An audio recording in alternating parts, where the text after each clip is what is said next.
Hoje recebo a ministra Maria Elizabeth Guimarães Teixeira Rocha. Ela é do Superior Tribunal Militar. Ela preside a Comissão da Reforma do Código Penal Militar. Tudo bem, ministra? Tudo bem, como vai? Olha, quero agradecer a sua presença e falar e esclarecer para os nossos internautas qual é a função do Superior Tribunal Militar. Essa é a minha primeira pergunta. Eu agradeço a oportunidade de falar um pouco sobre a minha justiça, que apesar de ser a justiça mais antiga do Brasil, contar hoje com 205 anos, ela ainda é muito desconhecida dos operadores do direito e da sociedade em geral. A Justiça Militar da União, ela foi criada em 1808, quando a família imperial chegou ao Brasil. É, portanto, o tribunal mais antigo do Brasil. Ele antecede há alguns meses o Supremo Tribunal Federal. E a nossa função jurisdicional é julgar os crimes militares cometidos pelos civis e pelos militares. São crimes que estão tipificados no Código Penal Militar, e isso vale tanto para o tempo de guerra quanto para o tempo de paz. A senhora poderia especificar, no caso civil, em que questão, em que ocasião ele é julgado pelo seu tribunal? Pois não. Por exemplo, nas questões dos delitos previdenciários, os estelionatos previdenciários é muito comum. Não é? Eu cito como um exemplo um civil, não é, que é filho de um pensionista militar e falece. Muitas vezes aquelas pessoas que têm procuração ou seus próprios descendentes continuam sacando valores, não é, da administração militar sem comunicar o óbito. E isso é um crime grave, é um crime contra o erário, é o estelionato. Portanto, nessas oportunidades, nós o julgamos. Também julgamos os desacatos contra militares, estamos julgando com uma certa frequência, não é, todos os desacatos e agressões que estão sendo feitos nas comunidades onde as forças de pacificação se instalaram. Muitas vezes é complicado aceitar a presença do Estado nesses locais e em situações onde o Estado sempre esteve ausente durante muitos anos. Então, há uma certa resistência de alguns segmentos da população. Esse é um dos exemplos também onde os civis são julgados. Mas existem outros que eu poderia citar, mas acho que esses dois são os mais emblemáticos. E no caso dos militares, qual a abrangência do tribunal em julgar as questões? Bem, na verdade, é um tribunal que tem por função preservar a hierarquia e a disciplina dentro das Forças Armadas. Então, nós julgamos os chamados crimes propriamente militares e também impropriamente militares, que são aqueles delitos que estão capitulados no Código Penal Comum, como o homicídio, não é, o peculato, o próprio estelionato, dependendo da situação, quando é cometido contra a administração militar. E os delitos propriamente militares, o mais propriamente militar que eu poderia dar exemplo é a deserção. Né? Mas existem também outros, a deserção, a insubordinação, o desacato a superior, maltratos a inferior, enfim, toda aquela gama de delitos, de infrações que só o militar, investido na condição de militar, pode cometer. Não é? E também, claro, aqueles outros que o Código Penal Comum tipifica, mas que, se cometidos dentro de um quartel ou dentro, vamos dizer, de um exercício militar, por hipótese, também nós temos a competência para julgar. O crime de drogas. O soldado que utiliza as drogas fora do quartel vai estar cometendo um delito penal comum. Agora, se ele utiliza dentro do quartel, na caserna, aí o delito é militar e a competência, o foro para processar e julgar esse tipo de crime é a Justiça Militar da União. Ministra, quais as armas, por exemplo, se bombeiros, polícia civil ou qualquer outra especificação ou outra corporação estaria incluído nessa área do Tribunal Militar?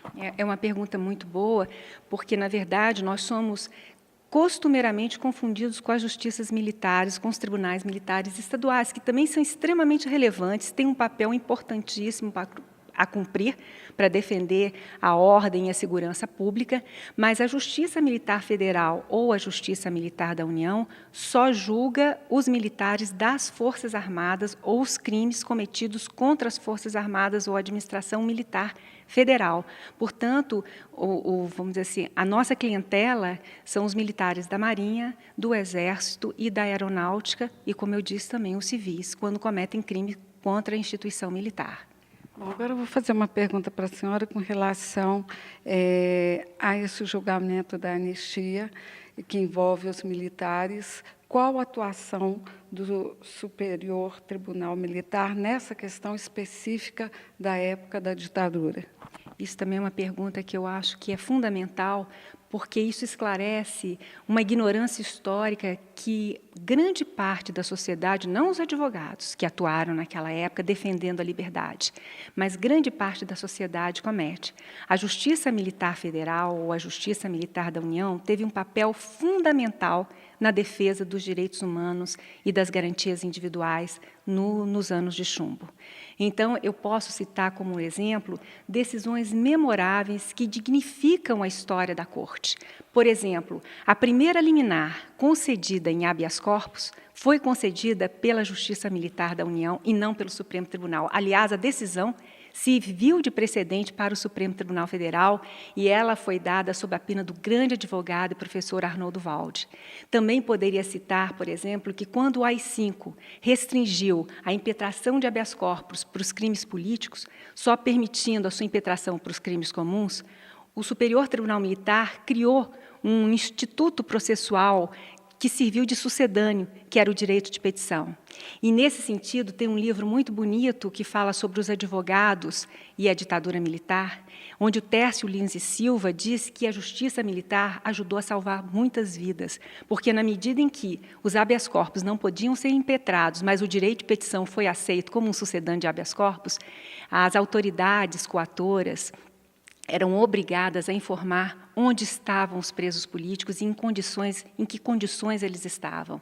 E eu poderia citar outros exemplos também. Eu poderia citar, por exemplo, durante o Estado Novo de Vargas, que foi uma ditadura também bastante feroz, não é? O nosso tribunal concedeu ordem de habeas corpus a João Mangabeiras quando o Tribunal de Salvação Nacional havia negado, que era o Tribunal de Exceção do Estado Novo. Concedeu habeas corpus a Luiz Carlos Prestes. Quando a Lei de Segurança Nacional proibiu o direito de greve, o Superior Tribunal Militar diz que o direito de greve, quando ele era deflagrado, né, com intenção de melhoria salarial, não configurava um crime de segurança nacional, ou quando palavras que eram proferidas, mesmo não muito gentis, ou até muitas vezes se utilizando calão, eram utilizadas, não configurava crime de segurança nacional, defendendo a liberdade de imprensa. Então, existem uma série de decisões que são, eu diria mesmo, dignificantes da história, e todos os advogados que atuaram nessa época, o professor Heleno Cláudio Fragoso, hoje falecido, e seu filho, Fernando Fragoso, Tércio Lins e Silva, que eu já nomeei, Sobral Pinto, enfim, os grandes advogados que fizeram história pela liberdade do Brasil, eles têm depoimentos magníficos, dignificando a atuação da Justiça Militar. E eu até convido o internauta e aquele que está nos ouvindo a entrar na página virtual da revista Veja e procurar na Veja de 1977, né, a de dezembro, é uma matéria de capa onde ela traz estampada um retrato da Justiça Militar da União, dizendo a Justiça Militar e os direitos humanos, e quando se abre a revista, está lá, a lei garantida. Então, é uma história que dignifica, vamos dizer assim, a luta pela liberdade e a democracia no Brasil, que foi alvo de tanto sacrifício da vida de tantas pessoas que tentaram empreender um futuro melhor para as nossas próximas gerações que viriam. E a Justiça Militar da União contribuiu. Então, ao contrário do que se diz, que é uma justiça de exceção, que é um tribunal que a vida inteira privilegiou o Estado autoritário, é uma informação absolutamente equivocada. A imprensa dá testemunho disso, os grandes advogados que atuaram naquele período dão testemunho disso, e as nossas decisões judiciais também. Basta pesquisar, basta entrar, né, no nosso site, ou então ir no próprio tribunal e pedir, vamos dizer, uma fotocópia, a memória da nossa história, que vai estar tudo lá, para comprovar aquilo que eu estou dizendo.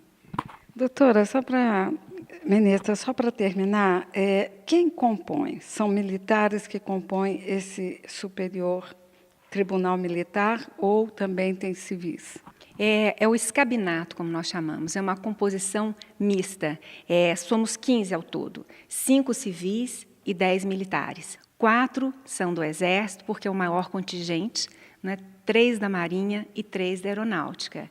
E dos 5 civis, 3 são oriundos da classe dos advogados, 1 da magistratura militar e outro do Ministério Público Militar. Então, é interessante dizer que o meu tribunal, apesar de ter uma composição híbrida, de ser formado pelo escabinato, todos os integrantes que hoje lá estão ingressaram no serviço público por meio de concurso de provas e títulos. Os militares, porque fizeram a MAN, fizeram a Escola Naval e fizeram a Escola da Aeronáutica, e isso é um concurso que se faz para poder ingressar. Os nós civis, o do Ministério Público, por prova, né? O da magistratura também. E, coincidentemente, os 3 advogados os que vieram oriundos da classe dos advogados e que hoje lá estão, que sou eu, o ministro Arthur e o ministro Coelho, éramos da Advocacia Geral da União. Também ingressamos no serviço público por meio de provas e títulos.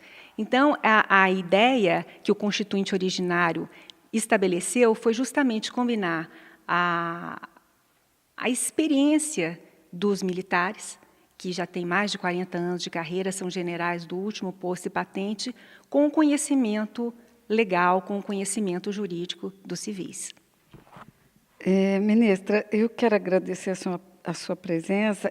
Eu sei que o assunto seria tão extenso, na realidade, nós iríamos tratar sobre o Código Penal Militar, mas a gente acabou tratando de outros assuntos. Eu queria convidá-la para uma outra oportunidade, para a gente falar mais sobre o assunto. Realmente, eu fiquei assim, encantada de saber, conhecer um pouco mais, porque, na realidade, como a senhora mesmo colocou, as pessoas têm muito pouco conhecimento.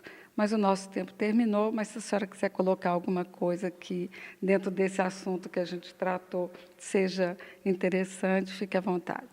Muito obrigada. Sou eu que agradeço a oportunidade de trazer um pouco ao conhecimento público essa justiça que é tão importante, porque, ao fim e ao cabo, o papel da justiça militar é justamente defender o Estado democrático de direito e a estabilidade do regime, na medida em que ela garante a disciplina e a hierarquia dentro dos quartéis. E todos nós sabemos que tropas indisciplinadas ameaçam qualquer país, ameaçam qualquer instituição.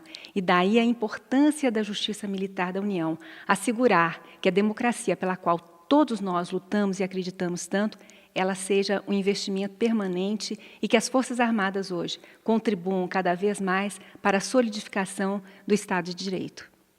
Obrigada.